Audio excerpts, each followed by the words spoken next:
really excited to have a Vantage Financial takeover with Dominic, Mike, and Adam, and for what they're going to share with you tonight and what you can really do to up your business over the next 30, 60, 90 days, guys. So get your notepads out. What they're going to give you is tangible stuff that you can take away and go implement in your business.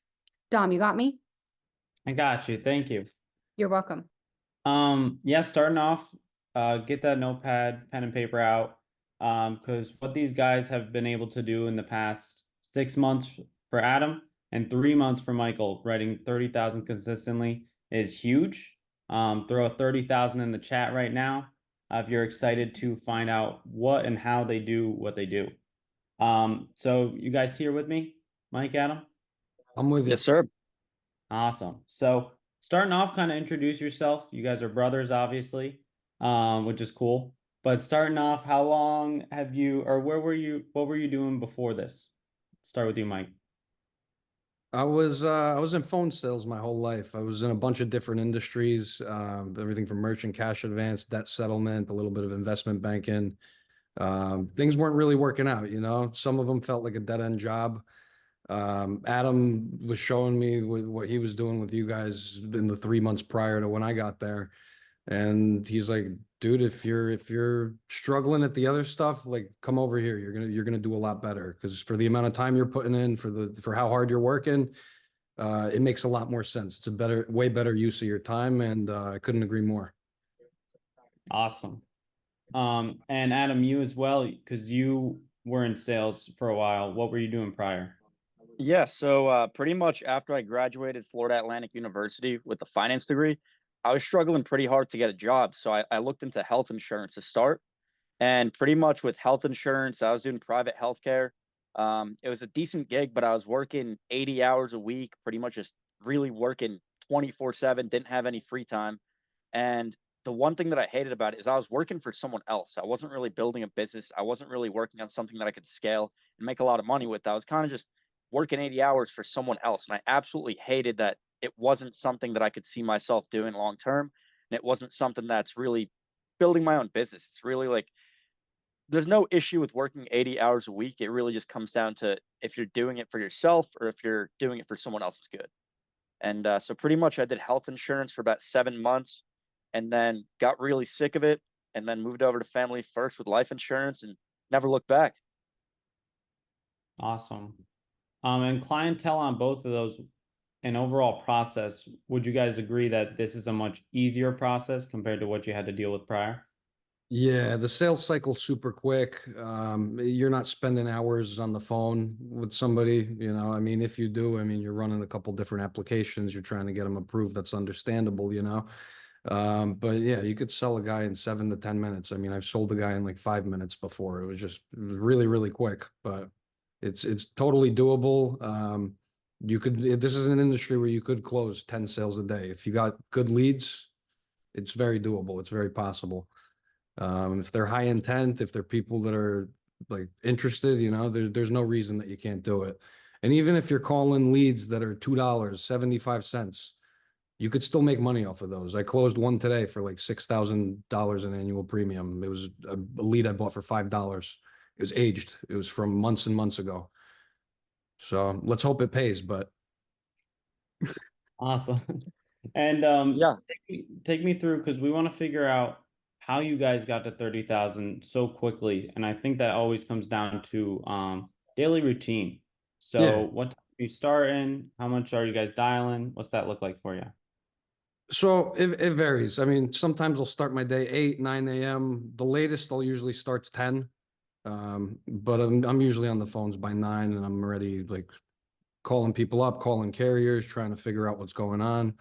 So I'll dial 500 people a day, 700 people a day. When I was first starting out, I was putting a lot of phone calls in just so that way I could mess up, I could learn, I could get better, I could see what works, what doesn't work, and then from there, kind of craft strategies in order to handle these calls better and just be more prepared for the rebuttals.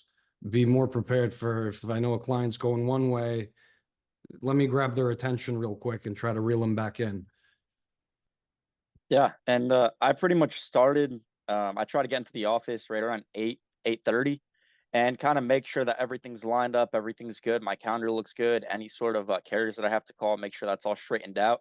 And then by 9 a.m., I want to make sure that I'm on the dialer so I could call East Coast and Central and pretty much just dial all day. And then I try to leave the office around 7 earliest, usually around 8 or 9, and I'll, pretty much do that 5 days a week and then throw in a little bit on Saturday, a little bit on Sunday. I'll dial some days till like 11 p.m. if I'm calling time zones on the West Coast, so that also helps too, you get some more hours in that way. Awesome. And obviously we have this office here as well, but Michael, you don't come into the office too much. What does it look like when you're at home? When I'm at home, I can focus more, there's less distractions, there's less background noise. I don't got to answer questions. Not everybody's asking me, dude, how'd you do that? How'd you do that? It's good. I like giving you guys the advice, but I also like just being able to focus, grind calls, and like close one after another after another. Because when I get those messages in the chat, they're like, dude, what? And then I got you guys calling me. I don't know. I prefer that than having all the distractions, So it's totally doable. Like, you don't have to be in the office to make this kind of money. You could do it from home. And everything I do is not something, it's not rocket science. It's not something that like nobody has access to. There's no barrier to entry. It's very like, you just got to talk to these people. At the end of the day, like, they don't want an insurance salesman. They want an insurance guy or an insurance girl that they could call that's like their friend. So you got to try to have a real conversation with them. Like, you don't want to sound too salesy. As soon as you sound too salesy, they're going to hang up and that's it, Not that's it. You'll call them back, but And I think a big thing to add on to that is kind of when a lot of people get into insurance, they're like, oh, I'm going to be the next Wolf of Wall Street. I'm going to act just like Wolf of Wall Street in that movie. And a lot of, like, I'd say college kids, they're always trying to reenact the Wolf of Wall Street. And pretty much what they're doing is just sounding way too salesy and way too much like they're just trying to make money off someone. And you got to be a lot more personable, try to build a relationship, build a friendship. And that's when kind of their guard goes down. You're able to have a real conversation and get into more personal things where you could actually get them something that's going to protect their family and something that's meaningful for life. So your job is to convey information as accurately as possible, keep it compliant as always, and make sure that you can assist them in facilitating the application process. It's really that simple. You're not pushing them to product. You could upsell them. You don't have to upsell them, but you should at least give them their options. So that way they know what to pick from and they could make the right choice for them and their family. Because as far as that decision is concerned, we might know the products better, but they know better what their actual situation is and what they need. Yeah. Awesome. And as far as psychologically, when you're talking to someone and you're trying to be friendly with them, like you guys said, not too salesy, how do you overcome some objections of, wanting to think about it or talk to the wife? Take me through what that looks like for you as well. If they want to think about it and talk to the wife, I mean, it depends. It depends what kind of tone they're giving me on the phone. Tonality is everything. Sometimes I'll be like, John, what's there to think about? You're protecting your family. Don't you think your wife would be thrilled if you could get her 25,000 in coverage for like $98 a month? You currently got a policy, you're spending 10,000 on 150. Like, this makes a lot more sense and you could get approved day one coverage. There's no waiting period. Your premium's never going to go up. You're going to build cash value. You can make up to 20% interest tax-free depending on the product, right? But you got a lot more benefits here that you're not getting with the other products. So look, they might offer you a cheaper price. They might offer you this or that. But at the end of the day, I have access to 20 different carriers. I know what the best products are. This is the best product for the best price. And look, I'll name off the carriers if you don't believe me. If you have a question on State Farm or this one, we work with all of them. We work with every single carrier. We're state brokers. That's awesome. I'm sold. Adam, how do you kind of handle that? Yeah, so pretty much I think the first part of it is you got to like tell them that you completely understand like this is exactly how it should be. This isn't like you're buying a hamburger, you're not just buying a Big Mac or salami on the side of the street. You're making a decision that you're going to have something for life. It's a real decision where you should talk it over with your family and really make sure that this is something you need, this is something that you want and something that you're going to be solid on for a while. Now, after you kind of confirm the I guess the concern, pretty much from there, I try to kind of ask him like, hey, is your wife around by any chance? Do you mind if she hops on the phone? Let's kind of see if it's a good fit for you guys and make sure that we could go over this together, because I don't want you to get something in place and you speak it over with your wife and she happens to not like it. I'd rather do this all together and make sure that we can get something in place. Um, that's pretty Yeah, much what I'd go with for the most part. tell them absolutely. You should definitely talk to your wife about it. It's definitely a decision that she should be included on in as well. Now, were you looking for coverage for her as well? While we're here, why don't we get you some quotes for her as well? Oh, it looks like it's going to be about half the price of what you're currently paying. So I think we could get both of you insured for a total of, I don't know, let's say around $200. You're like, that doesn't sound bad. And I think a Kinda- big thing yeah. is sometimes when you have, like, let's say the husband on the phone, and then you could kind of hear the wife in the background kind of chirping him a little bit, like, don't give him the account number, don't give him anything. You can't just keep talking to the husband like she's not there. You have to address that she's in the background. Go ahead and see, like, hey, is that your wife in the background?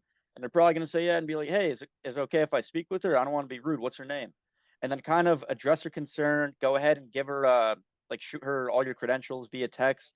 Kind of make sure that she's comfortable, because at the end of the day, he's buying the insurance for his family, and if his family's not comfortable, he's not comfortable. You're never gonna close the deal. You really have to address everyone in the room. That's awesome.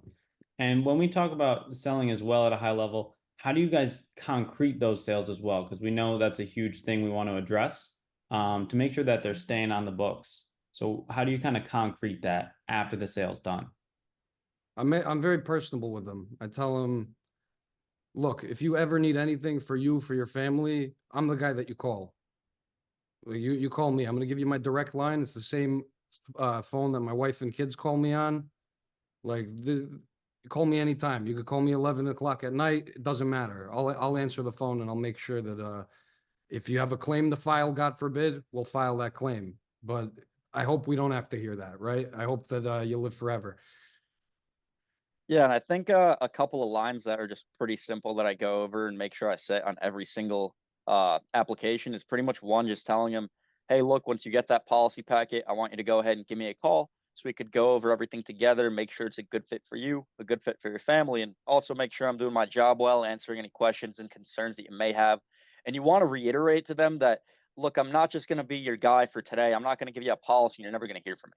I'm going to be someone that I'm going to have my foot on the insurance carrier's neck, making sure that your family does get every single penny that they do deserve when it does come down to it.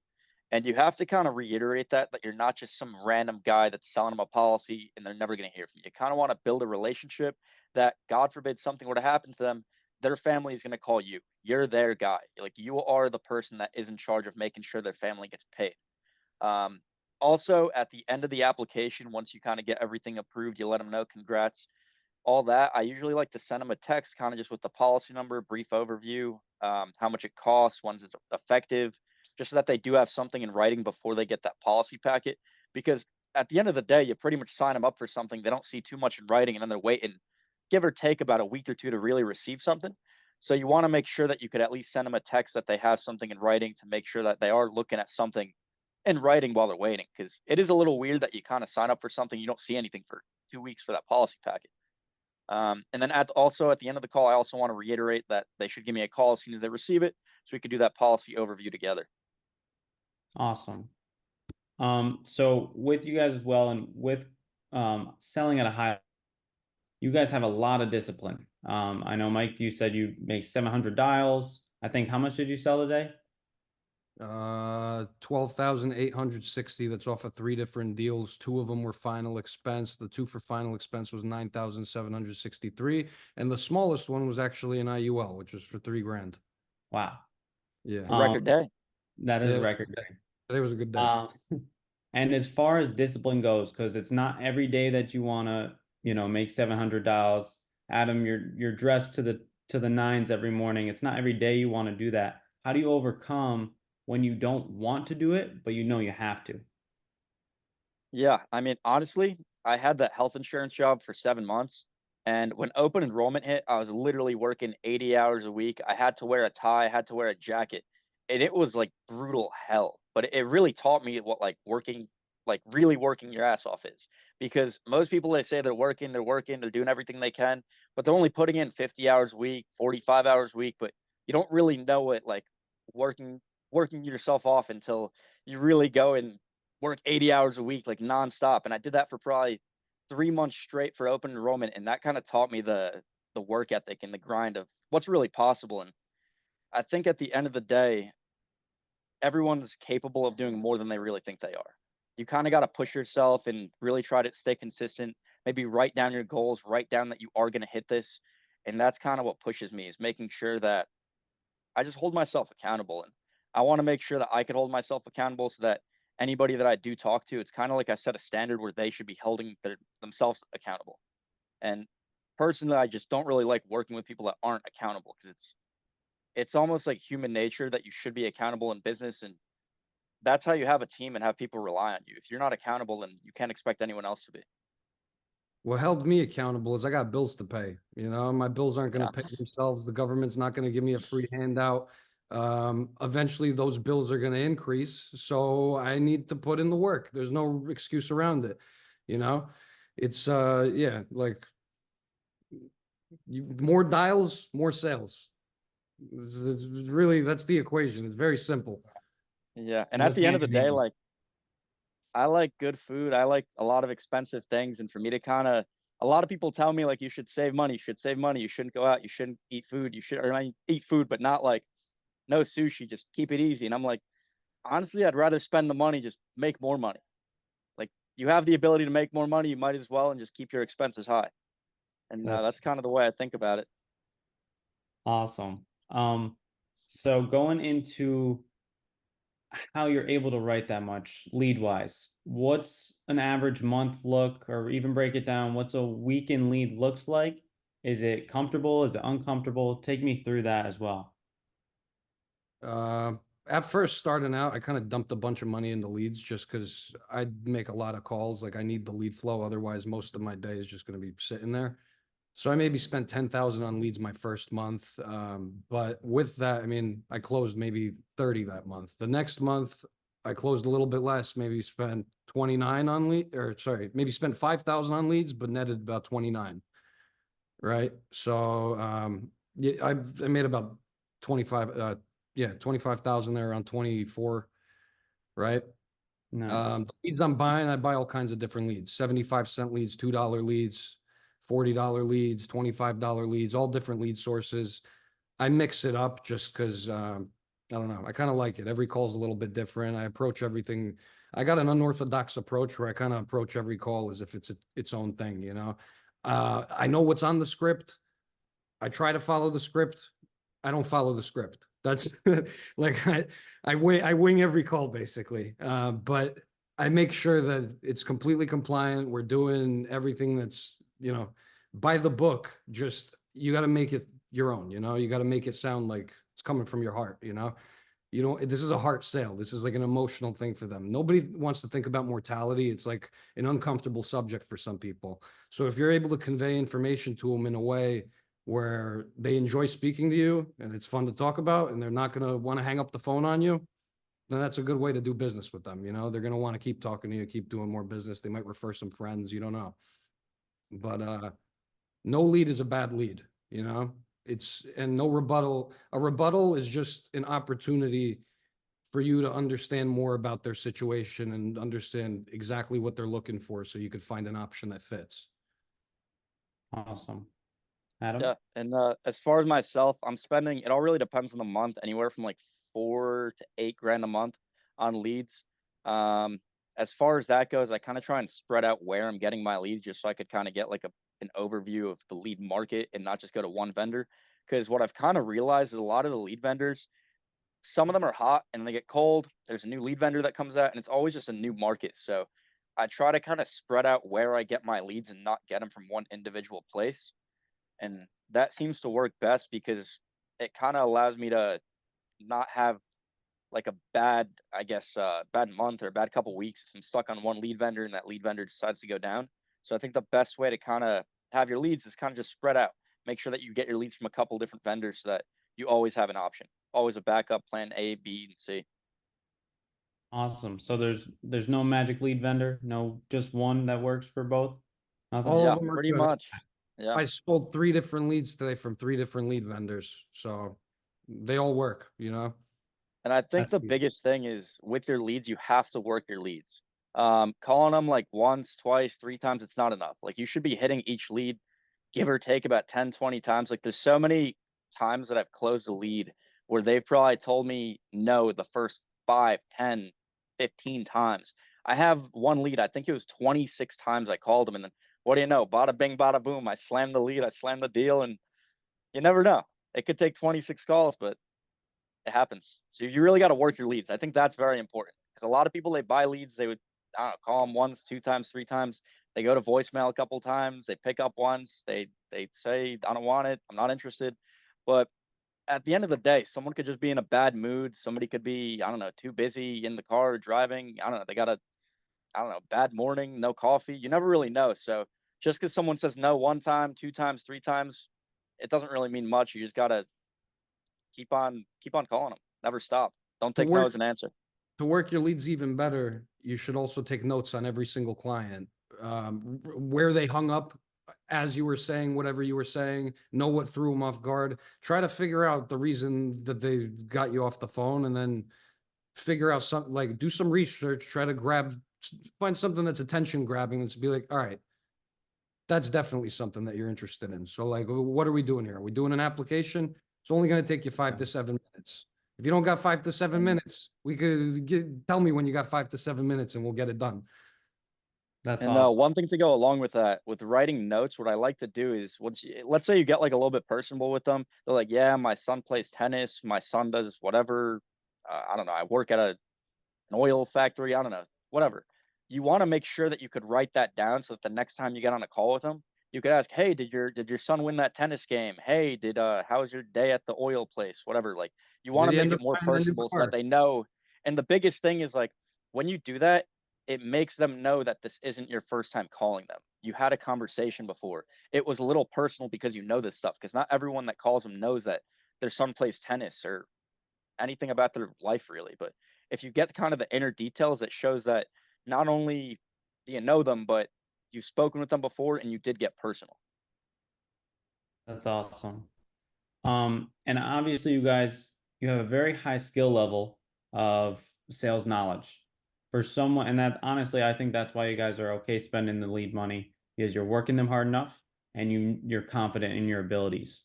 If someone is looking to improve their abilities, improve their sales knowledge, how would you guys go about that? Is it videos? What would you recommend to improve upon that? Videos, listen to other people call in. But the best thing is just put it into practice. Get on the phones, you know. But start off on leads that are not that. When I first started off, I was buying leads that maybe cost $2, $5. Like they weren't. I wasn't buying $40 leads because I still wanted to learn what I was doing. There was obviously a little bit of a learning curve. So just starting out, start on the slow leads. There's nothing better than actually getting on the phones though, because if you're afraid to talk on the phones, like sooner or later you won't be. It's going to be very comfortable for you. It's just a matter of Face your putting. fears.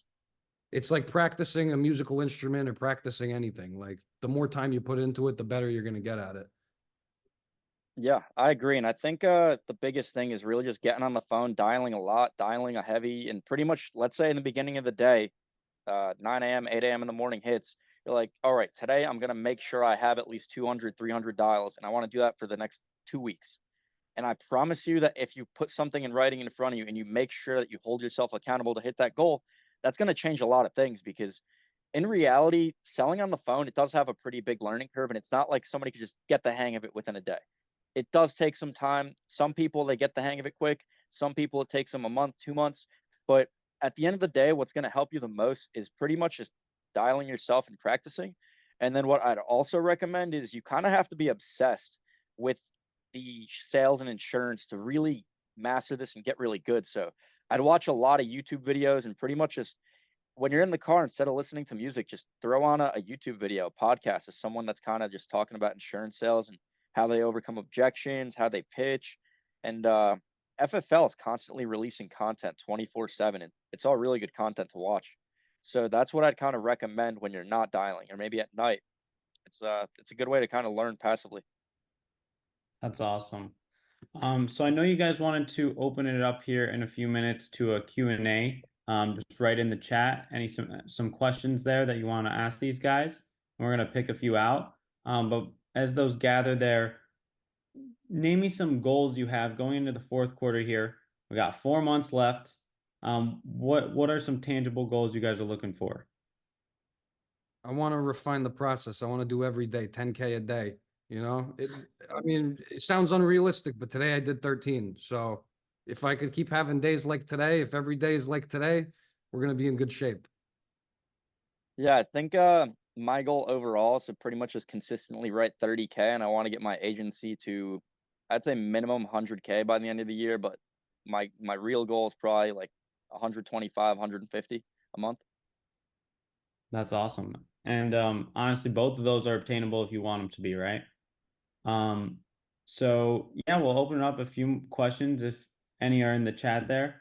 I see Des is saying biggest advice to new agents who have never been in business for themselves before. So you guys are fully independent now. We're at your other jobs as well. What do you think about that? So Go ahead. yeah, so in all honesty, I think one of the biggest things that you got to do with new agents is when you get a new agent, you can't tell them, look, this is the easiest thing in the world. You can't tell them that you're going to work 3 hours a day and make all this money. Like, it's not like that, and you have to set realistic expectations. So once you kind of set realistic expectations with new agents, I'd kind of tell them that, look, a lot of this really comes down. I know I keep repeating this, but it really comes down to being accountable. You kind of just have to set your own goals and hold yourself accountable to hit them. And it might not be a monetary goal of making certain amount of money, but you could keep it simple with, I'm going to hit this many dials to kind of make sure that I could learn. That's where I'd pretty much start, is setting a goal for the amount of dials, and then maybe setting a goal for the amount of presentations and quotes that you give out, and then maybe set a goal for how many applications that you're going to hit, and make sure that, I'd say for the first month or so, you have to hit those numbers. Like, it is not optional. You have to hit your dialing numbers to make sure that this is going to work, because in reality, the insurance industry does have a high turnover rate. And I think a lot of it is because people just, they don't want to work and they're not accountable. And I think anyone that knows how to work and is accountable, they could do pretty good in insurance. It's not like the most difficult thing in the world, but it does take some skill, and you really do have to be accountable. And I know I keep mentioning it, but it's like the most important thing, because if you don't have someone telling you that you're going to get fired if you don't show up at the office at 9 a.m., sometimes it is tough to get in here by 8:30. It really does suck sometimes, but you got to push yourself and hold yourself accountable, hold your team accountable, and make sure that everyone pretty much does what they have to do to be successful, because nothing in this is guaranteed. Like, you could go to another job and get a salary for 40, 50, 60,000, and you know that you're guaranteed that money every single week. And one of those jobs, you could kind of slack off. You don't have to put in all the effort. You could kind of say, hey, maybe I'm feeling a little tired. I want to relax a little bit today.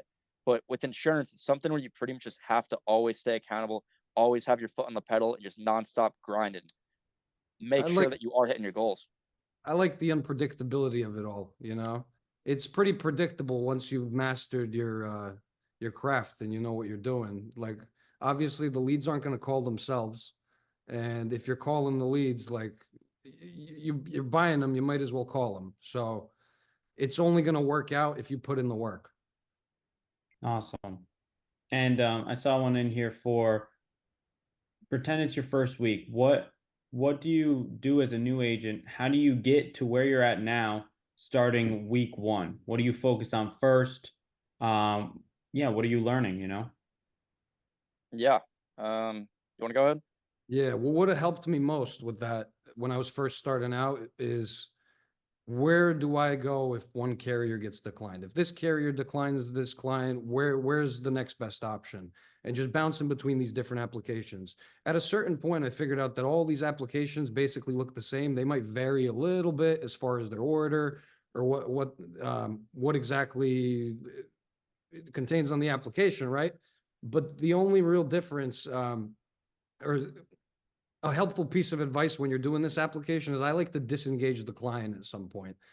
And what I mean by that is, when you're asking them sensitive information like banking and social, before I do an application, I'll preemptively let them know, all right, this is going to take about 5 to 7 minutes. We're going to go over some of your basic information, banking, social, beneficiary. It's going to go over some health questions. Once they confirm all that, they're going to send you a few text codes. Those text codes After that process gets done, the application goes into underwriting, and within about 10 minutes, we should know whether you're approved or not. So for the policy packet, what's the best address? Or whatever question that I have for them, that's the next question I would ask there, right? And when I get to the part about you got social, beneficiary, banking, right? I always ask for beneficiary first.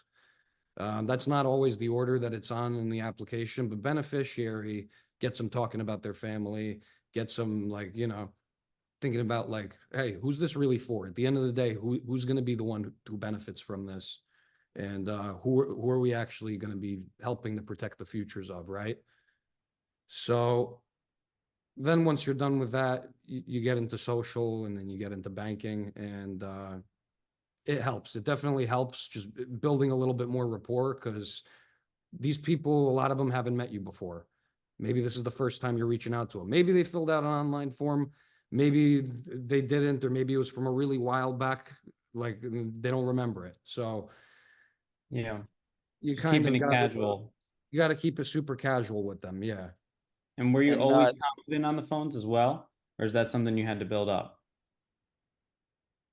I mean, if you don't know what you're doing, you're not going to be confident. I mean, if you got confidence and you don't know what you're doing, you're going to make a lot of mistakes. And that's kind of where I was in the beginning. I was messing up. I had a bunch of deals get declined, withdrawn, all this like licensing, contracting. I had a couple roadblocks there, but like once I started to get rocking and rolling, things were going good, and things are Knowledge, still. knowledge has kind of created your confidence, you're saying as well.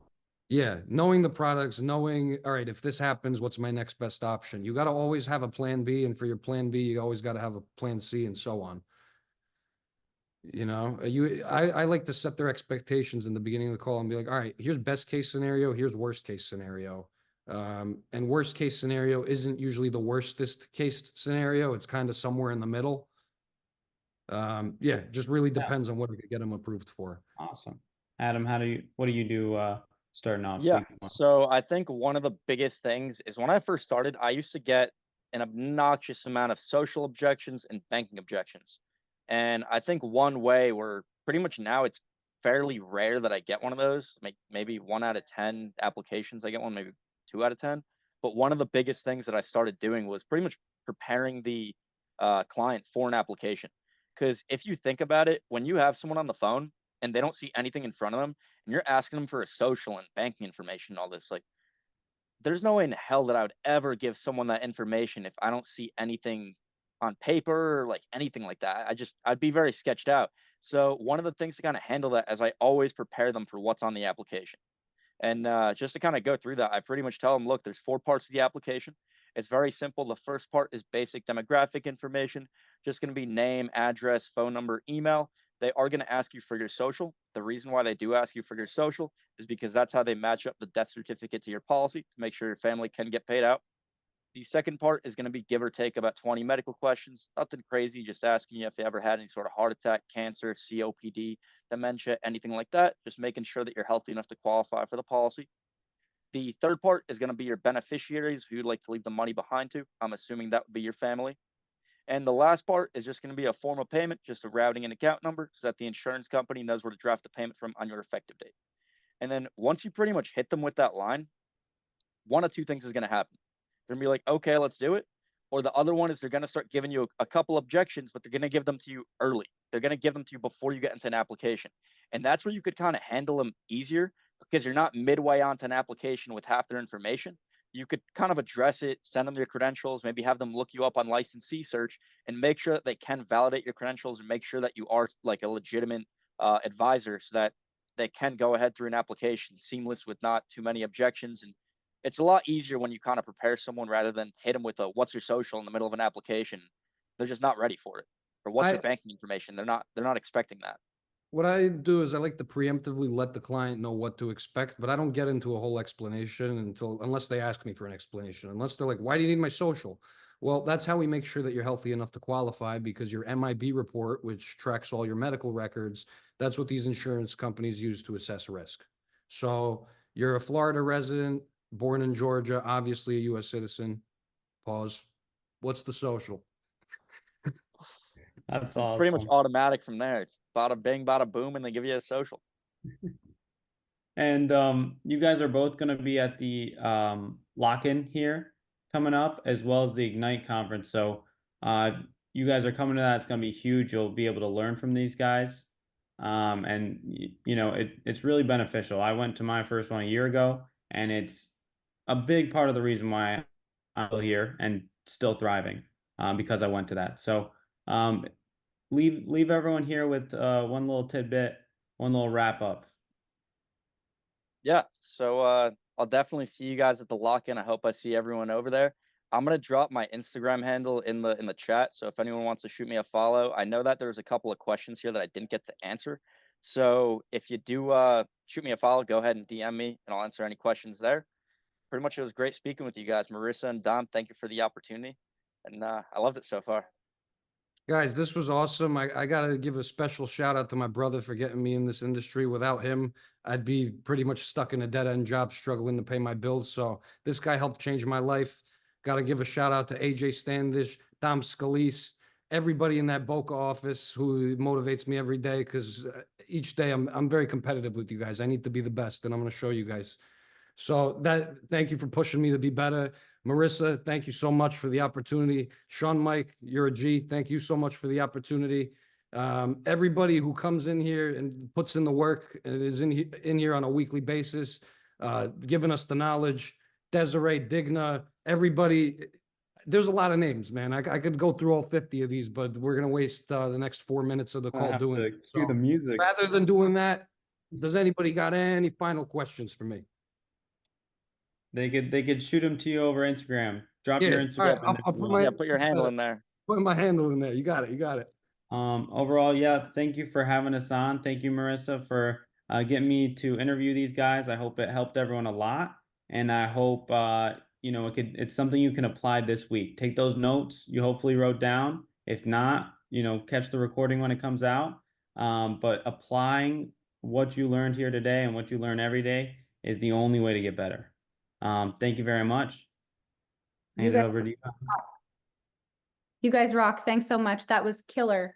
One of the best calls we've had all year. And thanks, Dom, for hosting. So we will see you guys we'll see you next week at the lock-in. If we don't see you there, we'll see you in 2 weeks. So thanks, guys. Awesome. Thank you so much, Thank you. guys. Take care, Take everybody. care.